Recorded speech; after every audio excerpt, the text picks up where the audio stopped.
That's me in 1964 when I was there with 19 other teenagers. That's Mary in 1964. She was never there, never wanted to go there, until recently, which is why you're about to spend 3 minutes in the Big Apple with these friends. We met Pam and Jim on a Panama Canal cruise. They live in Delaware where they have big birds, Mexican Christmas trees, lots of flowers, and can hop on a train to New York anytime they want. Sandy grew up in Brooklyn with her older sister and younger brother.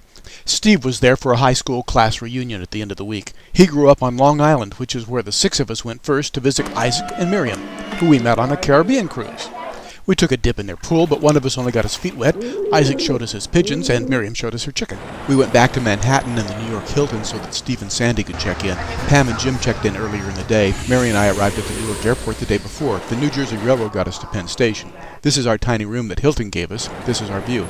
Monday morning, we had breakfast at the Applejack Diner. We must have liked it since we ate there 3 more times, or maybe it was just cheap. Then we walked 5 blocks to Central Park. It's got ponds, baseball diamonds, footpaths, wildlife, lots of bicycles, even horses, which we didn't ride.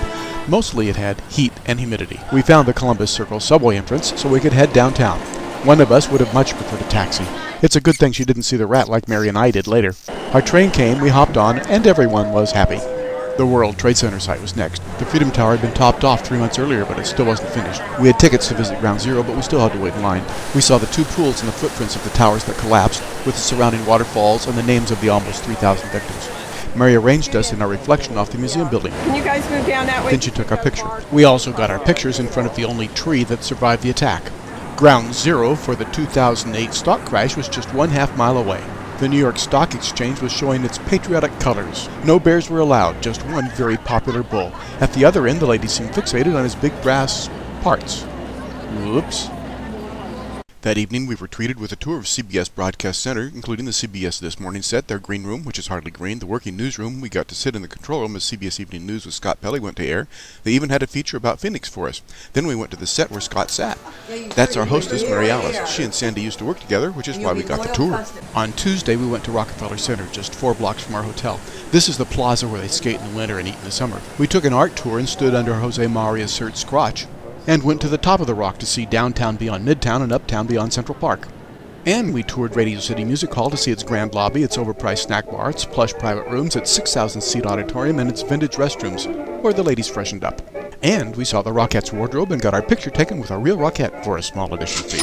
That evening we walked through Times Square, which isn't really square, saw the Naked Cowboy, who wasn't really naked, on our way to see Nice Work If You Can Get It with Matthew Broderick. Its management company is owned by Sandy's cousin Wendy, so we got the tickets for the right price, free. Then we had cheesecake at the Majestic.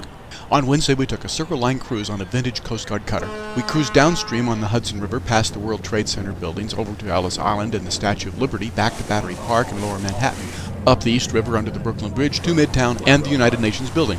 Then we went over to the Intrepid, which still carries aircraft but is now a museum, through Times Square again on our way to another Broadway show, One Man, Two Governors, which ends our 3 minutes in the Big Apple with these friends. On Thursday, Steve and Sandy went to Long Island for Steve's high school reunion, and Jim and Pam went back to Delaware. But we stayed 2 more days, walking halfway across the Brooklyn Bridge, visiting the Guggenheim, seeing another Broadway play, and going to the Radio City Music Hall again to see Cirque du Soleil. But mainly we visited places I'd been to 48 years earlier with those teenagers, like Times Square, and the theater that David Letterman calls home, but was where I saw the Ed Sullivan Show and even got his autograph. The apartment building, which is the former Windsor Hotel where the Belvoir stayed. The Empire State Building, when it was the tallest building in the world, and its observation deck where I stood posing in front of an 8mm movie camera.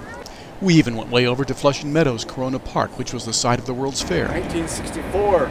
The RCA television studio and the outdoor pavilion where we performed are gone, as is the Thailand pavilion where Sandy posed with her sister. But just as it did in 1964, the Unisphere still stands.